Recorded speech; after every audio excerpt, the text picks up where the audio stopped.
Hello, you're listening to Storytelling Saga, the podcast that shares stories. I'm your host, Allie, and this week I'm discussing the latest Pixar movie, Elemental, directed by Peter Sohn.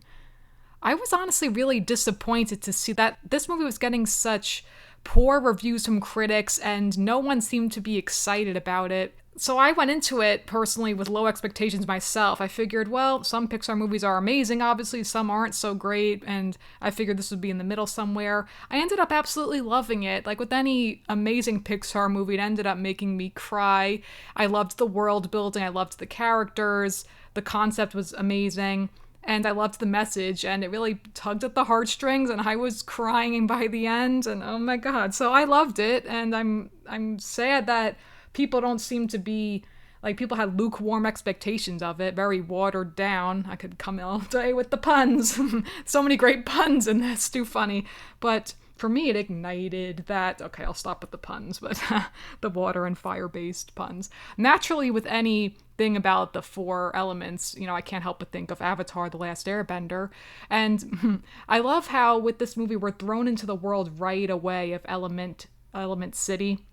How it's meant to kind of be like New York City a little bit, with just all people from all different backgrounds. Really any big city. You could say that about LA too, definitely, So it's based actually on Peter Sohn's experience with his parents who were both immigrants. And I always stayed through the end of the credits. I'm so glad I did because that made me all emotional too.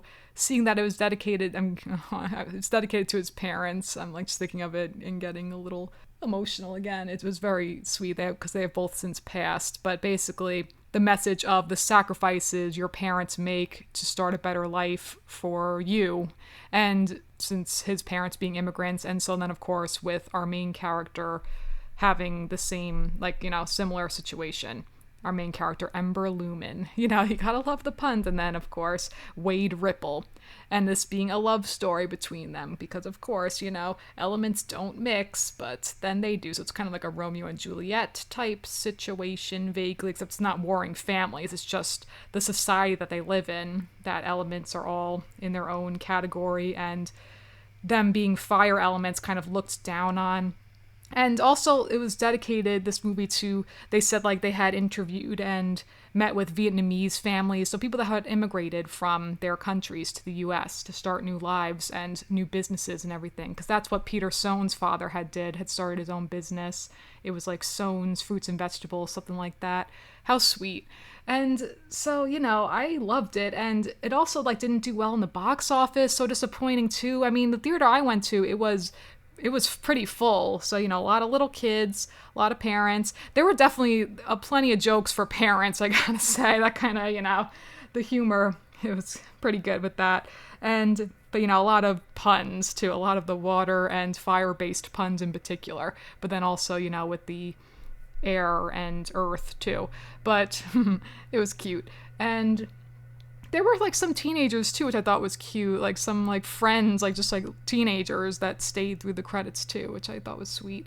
And so I really loved it. I wouldn't say, I think it's in my opinion, it's on, maybe it's toward the middle, but toward the higher end. I haven't seen every Pixar movie, I think I had mentioned that, but I've seen the majority of them.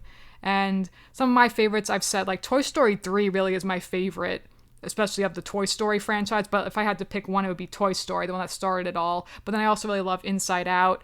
I love, everyone, I love the first 10 minutes of Up. And speaking of, there was a short before this movie, which was Carl's First Date. And I overheard someone saying, oh, is this going to make me cry? And I'm thinking, yep, I'm on the same page. I know it's going to make me cry. And then I heard a little kid say to his mom, oh, no, are we in the wrong theater? Did we go to see the wrong movie? And she's like, no, it's just a short. Kids are so cute, But it's just a very simple, sweet little short. You see Carl, played by the late Ed Asner. It was still his voice. They credited him. I don't know if maybe they had a voice match or something, but perhaps must have been recorded before he passed away, sadly.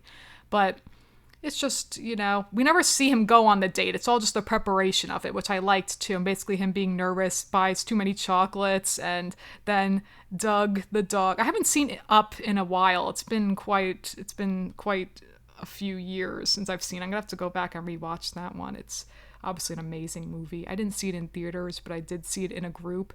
And man, did I cry and cry and cry with the first 10 minutes alone, but the rest of the movie too, toward the end, with Carl and Ellie. I'm thinking of it now, doing the X on the heart. Oh my God, I can't. But it was just so sweet, when he's talking to Ellie, the picture of Ellie, he says, Ellie, you'll always be my girl. I'm just going to go on this date and go on this new adventure, just like what you wanted, but you'll always be my girl. It was sweet. That's all. He was just like, it reassures her. It's just like, this is a new chapter, but you're still like always my number one. It was just very, very heartwarming.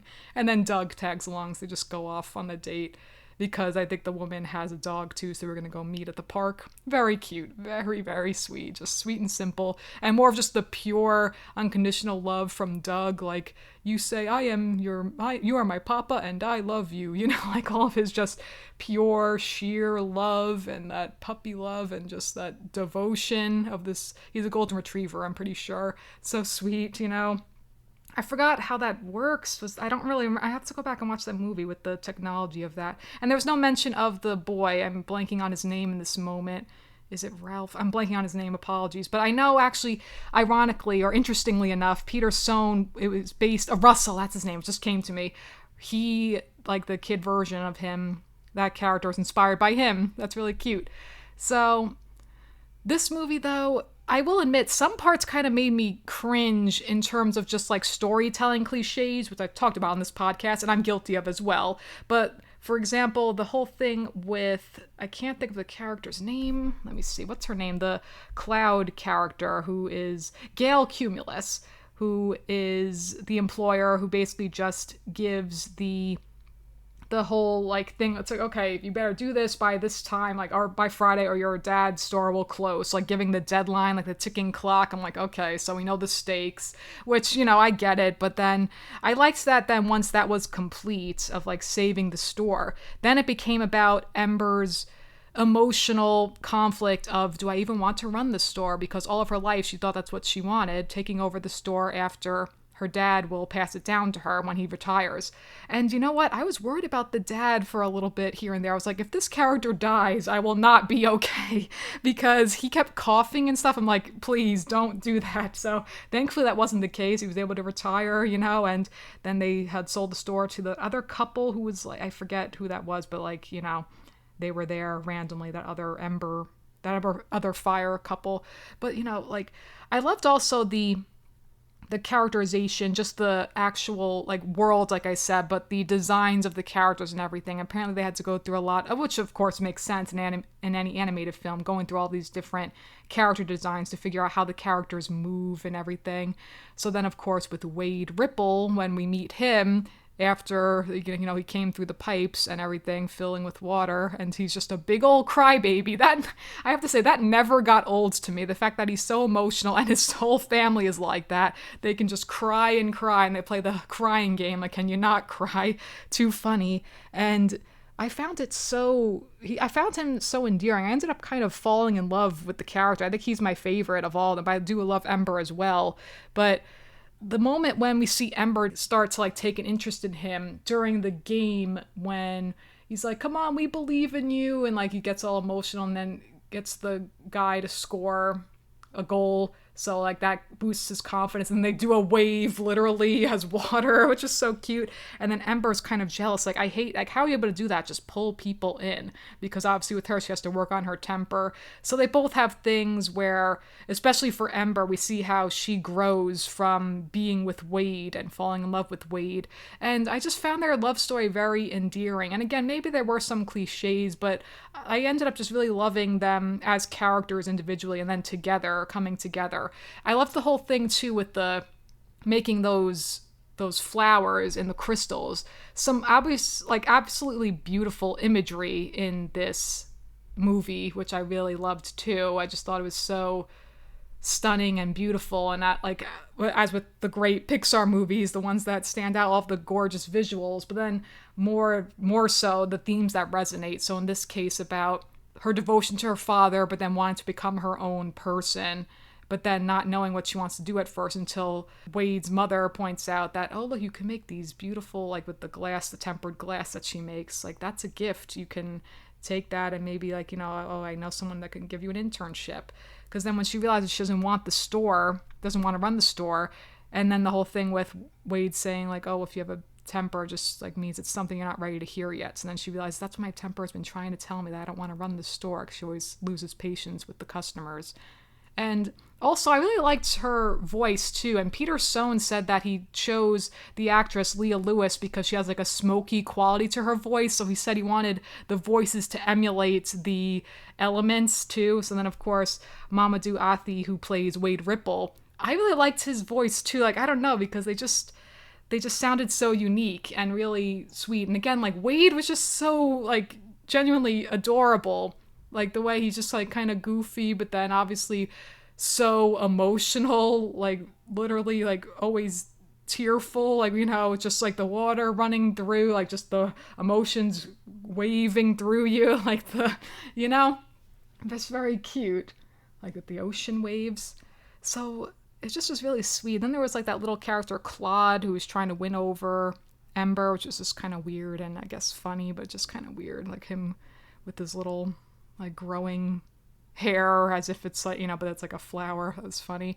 And so then I liked how, like I said, when she realizes she doesn't want to run the store, and then like her having to face that with her dad, and then not wanting to disappoint him because this is what she always thought, like, to take over. Like, it's his dream, so it must be my dream too. But then as he goes on to say that, it was always about you're the dream, and like I made the sacrifices for you, so whatever you want to do, it's like a life that you have to be happy with. So, it's just very, very endearing. And like, also when Wade then takes her to that place where first fire wasn't allowed, that whole horticultural place, and they get to see the flowers, and then, when she's in that air bubble, and then of course the whole thing with like throughout the movie that they can't touch, because then like she's like, you could evaporate, like you could just go, like we disappear basically, I could evaporate, you could be like, turn into steam and nothing. And so then he's like, well, let's just try. That scene is so sweet too, when they hold hands and then they start dancing, and like, like he says later, change the chemistry between us, and it was just very, very romantic, very adorable. Like, I just really loved that. So that they found each other, and of course literal opposites, but then that brings them together. And then the mom catching on because she does the fortunes, and then when she realizes the daughter is in love, and then she's like, well, your love can never be, like, how are you gonna light these, whatever those are, the matchsticks? And then he's able to do it because of his love for Ember. It just was interesting. I don't know, it was very cute. So then of course the whole scene where they're trapped, and then he's like, it's too hot in here, I'm not gonna make it. And then she's like, no, you can't leave. And then he's like, it's okay, I'm happy I got to meet you, and I always love when you light up like that. And oh my god, that scene, I was like, if he dies, I will really not be okay. Like, are they actually gonna kill him off? That would be really ballsy. But I was like, one of those, bait and switch, like in so many, like in Toy Story 3, for example, when they're, in this incinerator, one of the most emotionally charged scenes of that movie, like, oh my god. But then of course, like when he starts crying, like, things that make him cry, she starts saying all that stuff, and then, he's like, oh, you are not panned, it's banned, with the father. That was cute too, with the whole health inspector thing. It's like, oh, I'm a food inspector, and then he's eating the hot fireballs. He's like, oh, I love hot food, which is adorable too. And Peter Sohn, again, had said it was inspired by his family having this, like, because they love Korean barbecue, which is delicious. Absolutely, by the way. And so thank God he didn't die. I mean, because there was the whole through line too about him coping with the death of his father, which we never really learned about that. We never really learned how the father died. We never saw any flashbacks. So like how like long ago was it? We see like his loving family though. And there also was like a brief moment where we meet one of his siblings who's non-binary, which is really cool too. And then he's got, like just a really loving family. And so like Ember learning about them, like, learning his world and her learning his world, and him learning about her world.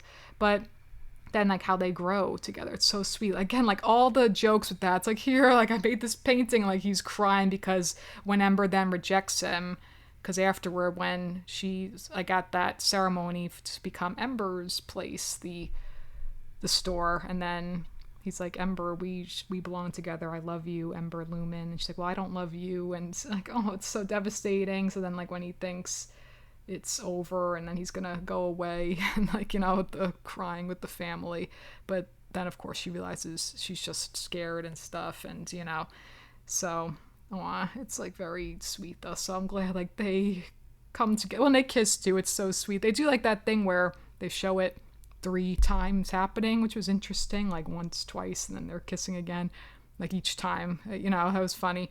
But I really enjoyed it, even despite some of like a little bit storytelling cliches. But despite that, I ended up loving the characters and just the love story, like a love letter to then for Peter Sohn, like to his parents, thanking them for the sacrifices they made, and then for Ember, able to start a new life with Wade, like go see the world together and start that internship and just make a new life for herself. And then the moment that just really got me, of course, was the ending, when after the father had explained that when he and the wife had left, that he bowed to his father, but the father didn't bow to him in return, as in not giving his blessing about starting this new life. So then, of course, when Ember bows to her dad, and then he returns it. Anything with fathers and daughters always gets me so choked up, like, oh my gosh, because now I'm thinking of, like, in Mulan, for instance, one of my all-time favorite Disney movies, getting emotional, pardon me. It was just, that really got to me, that mutual respect and love and devotion and thank you for everything, and then him return the favor, like, yes, I'm very happy for you that you're going off on this new life. And it's just very sweet, like giving each other their blessing. And what I found interesting was that we didn't see him bow to her, because like they get up at the same time, like she bows to him and then he does the same, but then we never see her open her eyes or peek to see that she saw him doing that. But I guess she must have just felt it, like still moment of the two of them across bowing to each other just was so beautiful. What a beautiful note to end on. I really loved that. And just her stepping on the ship wherever they're going, her and Wade, off to their next adventure. So, oh my god, it was just very, very sweet. So I ended up really enjoying it, and that's very sad that people didn't seem to like it. I don't understand why. It's a beautiful little love story and very lovely themes of finding yourself, as always, and like your devotion to your family versus wanting to find your own path, and like the sacrifices parents make because they want a better life for their children, and they just want their children to be happy, of course. So, it was very sweet, and Wade Ripple was so cute. Like, so many just beautiful visual moments too. And then at the end too, like during the credits, just cute things of like the families visiting, Ember's parents and Wade's family, very cute. And, Wade and Ember together, like Ember with making her tempered glass, like all so beautiful, colorful glass, like with the vase too, which she had made for Wade's mother. Also then like other elements coming together. I know, of course, the lady Gail then getting together with the fern guy, which is cute, And then there's a moment too during the credits where a water element is kissing a tree, and then like the tree is growing, like earth element, very cute, so a lot of fun visual moments. Everything with Wade I thought was just so sweet, like him like dancing and stuff, like the two of them dancing was beautiful, but like earlier on when like they're just getting to know each other more and stuff, and it's just very adorable. I just really loved it, and I'm sad that it didn't seem to be doing well, but it's a really well done movie, I thought. As always, like with the amazing Pixar movies, the ones that truly stand out, that just really are so emotional, and this one was just as beautiful. So it really was so sweet, and I really enjoyed it. Ember and Wade forever. And with that, that's going to conclude this week's episode of Storytelling Saga. Be sure to check out storytellingsaga.com, and as always, feel free to send me any questions, comments, or writing prompts by emailing me at storytellingsaga@gmail.com. Next episode, I will be interviewing writer, illustrator, and storyboard artist Heather Martinez. Until then, thank you for listening, and remember, write what you love.